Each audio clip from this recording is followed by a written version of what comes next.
চলে আসো বাচ্চারা, গরম গরম সমোসা খেয়ে যাও। ভাইয়া আমাকে একটা সমোসা দিয়ে দিন। ভাই আমাকেও একটা দিন। এই নাও বাচ্চারা, ধরো। ভাই ভাই আমিও সমোসা খাবো, কিন্তু বোন আমার কাছে তো পয়সা নাই, পরে কিনে দিব।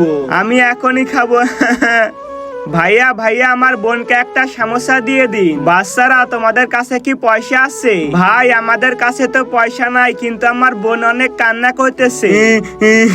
বাচ্চারা আমি পয়সা ছাড়া ফ্রিতে সমোসা দিতে পারবো না। ভাই তাহলে আমার বোনকে সমোসা দাও, আমি পয়সা নিয়ে আসতেছি। ভাই আমি আপনার গাড়িটা পরিষ্কার করে দিব, বিনিময়ে আপনি আমাকে 5 পয়সা দিন। এরপরে লোকটা যা করলো দেখলে তোমরা চমকে যাবে। কিন্তু তার আগে এইখানে তুমি কোনটিকে বেছে নিবে? সামান্য কিছু টাকা নাকি মা? আমার মতো যারা মাকে বেছে নিবে তারা চ্যানেলটা সাবস্ক্রাইব করে কমেন্টে আই লাভ ইউ মা লিখে যাও। আচ্ছা ঠিক আছে, তাহলে এই নাও পয়সা, তুমি এখন গাড়িটা পরিষ্কার করে দাও। ভাইয়া ভাইয়া এই নিন টাকা, এখন একটা সমস্যা আমাকেও দিয়ে দিন।